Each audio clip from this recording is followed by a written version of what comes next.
तर नमस्कार मित्रांनो, मी अमित कदम पुन्हा एकदा स्वागत करतो तुमचं माझ्या आनंद याती या यूट्यूब चॅनलवर।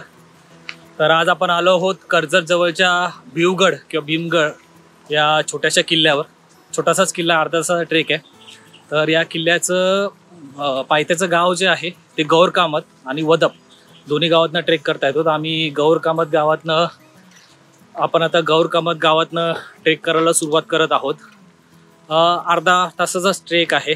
तर गौरकामत गाव हे कर्जतपासून एक 7-8 किलोमीटर अंतरावर आहे। कर्जतवरनं इथे येण्यासाठी रिक्षा वगैरे मिळतात।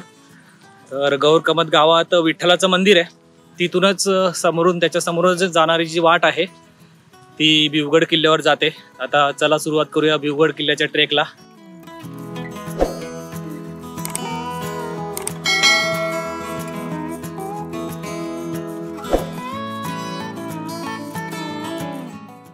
गौरकामत गावातनं चालत आल्यावर एक 5 मिनिटात इथे ही हनुमानाची मूर्ती लागते।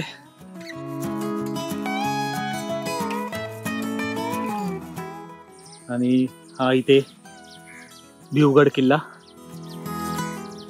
आणि हनुमानाच्या मूर्तीच्या उजवीकडनंच ही जी टाकी दिसते त्या टाकीकडनंच वाट अशी वरती चढत किल्ल्यावर जाते।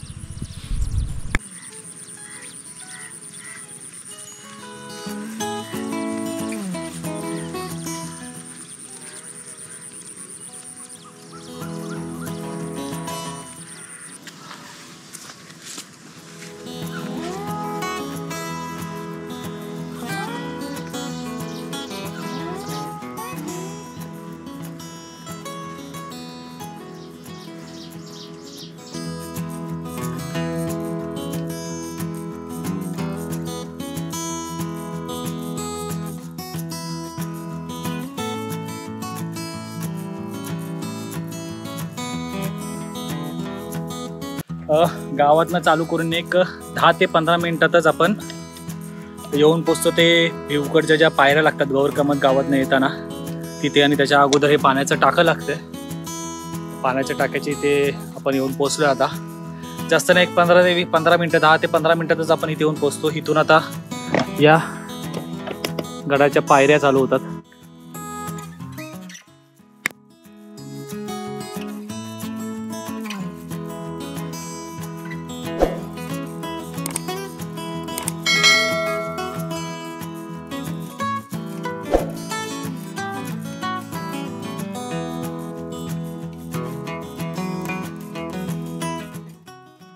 भिवगडाच्या या कातवकुरी पायऱ्या गड पण दाखवणाऱ्या। थोडा पायऱ्यावरती चढून आल्यावर या भिवगडच्या टेळणीसाठी खोदलेल्या गुहा लागतात। तिथून चढायला वाट आहे, इथून अशी चढायला वाट आहे त्याला।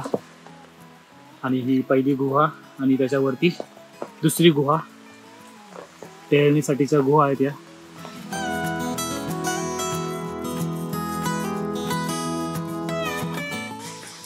त्या भिवगडच्या खोदीव पायऱ्या।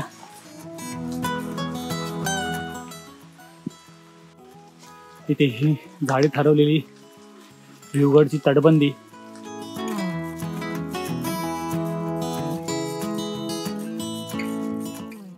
आता झाडी ठरवली पूर्ण आणि या पायऱ्या अजून वरपर्यंत जात आहेत। तटबंदीच्या थोडंच वरती आल्यावर इथे भुयारी टाकं लागतंय। मोठं आहे, खूप मोठं टाकं असं भुयारी।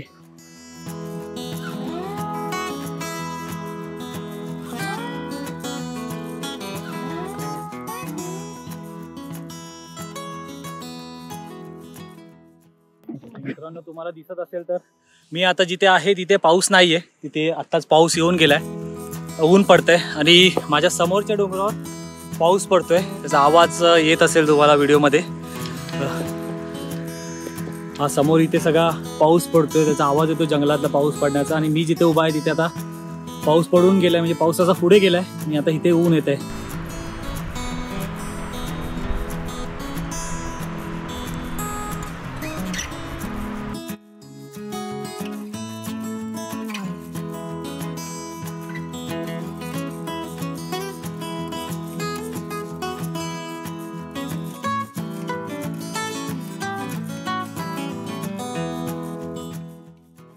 हे जे खालती टाक्या बघितलं तिथून थोडंसं वरती आल्यावर डावीकडे म्हणजे माझ्या डावीकडे हा जो खालतून आपल्याला झेंडा दिसतो तो आहे, पण तिथे काही अवशेष नाही आहेत. त्यामुळे आता आम्ही चाललो आहे ते माझ्या उजवीकडे म्हणजे मुख्य गडावर. आणि इथूनच मग पुढे आम्ही परत गौर कामत गावात नाही उतरणार आहोत. आम्ही इथूनच पुढे तसं जाऊन दुसऱ्या साईडने वदप गावात उतरणार आहोत. तर चला मग आता किल्ल्यावर काय काय अवशेष आहेत ते बघूया.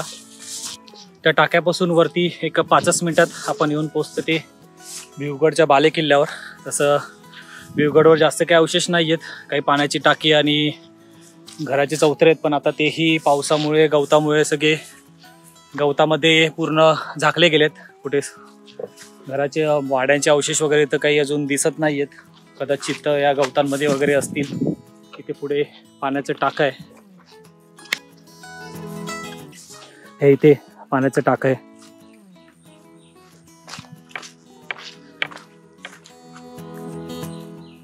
आणि हा बाले किल्ल्याचा परिसर पूर्ण.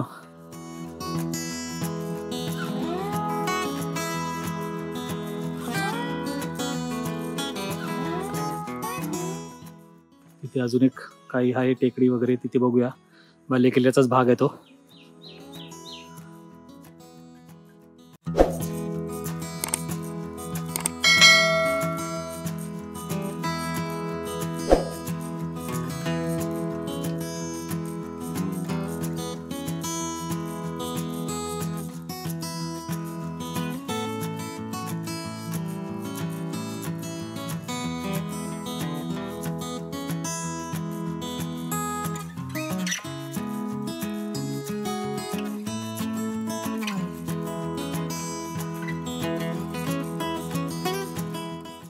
त्या ज्या 2 टाक्या बघितल्या त्याच्या पुढे तिथे बाजूलाच हे मोठं असं टाकं आहे पाण्याचं.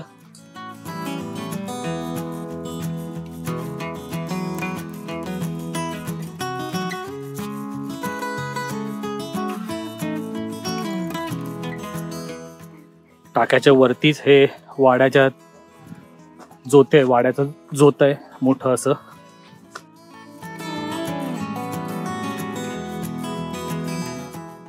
भिवगडावरील सर्व कातळकोळी दुर्ग अवशेष विशेषतः खामटाकी पाहता याची बांधणी प्राचीन काळात झाली असावी असे आपण ठामपणे म्हणू शकतो. या गडाच्या दक्षिणेकडे गाळदेवी घाट आहे.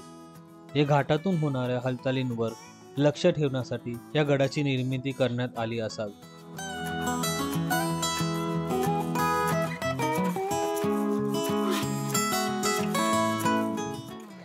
तर भिवगड तसा छोटासाच आहे. पाण्याच्या टाक्या वाड्याच्या अवशेष एवढाच आहे. आणि एक 15-20 मिनिटात गड बघून होतो. आता आम्ही गड बघून झालाय. आता आम्ही जसं मी सांगितलं सुरुवातीला की वदप गावात उतरतोय.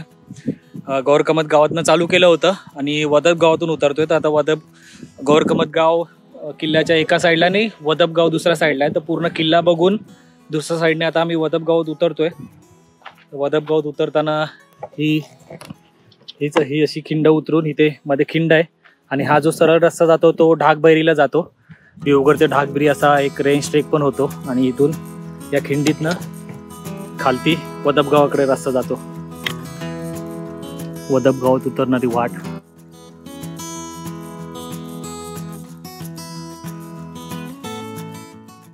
भिवगड उतरून एक 10 मिनिटात थोडीशी घसरणवाली उतराई करून आपण भिवगड उजवीकडे आणि हा ढाकचा जो रेंज ट्रेक आहे तो त्याच्या खिंडीमध्ये येऊन पोहोचतो. आणि आता इथूनच आपण वदप गावात आता खाली उतरणार आहोत. हीच वाट आता वदप गावात. आणि वदप गावातून जर भिवगडचा ट्रेक करत असेल तर हीच वाट आहे. हीच वाट येऊन इथून यशी वरती भिवगडला जाते.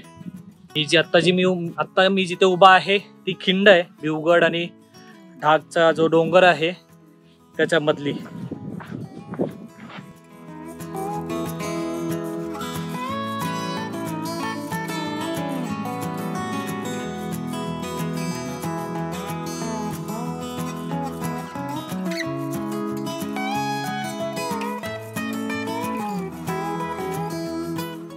दुसऱ्या बाजूने चालू करून एक खिंडीतनं 5 मिनिटात आपण खालती येतो.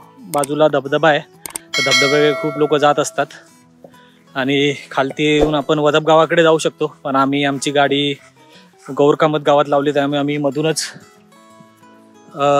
गौरकामत गावात जातोय. मधूनच वदप गावात पूर्ण वदप गावात न जाता मधूनच हे मंदिर आहे. या मंदिराच्या इथनं गौरकामत गावात जायला वाट आहे, तर तिथून आम्ही गौरकामत गावात जातोय. आणि इथेच आपला भिवगडचा व्लॉग संपतोय. तर व्हिडिओ आवडल्यास नक्की लाईक करा, शेअर करा आणि चॅनलला सबस्क्राईब करा. चला भेटूया पुढच्या एखाद्या व्लॉगमध्ये एखाद्या किल्ल्यावर.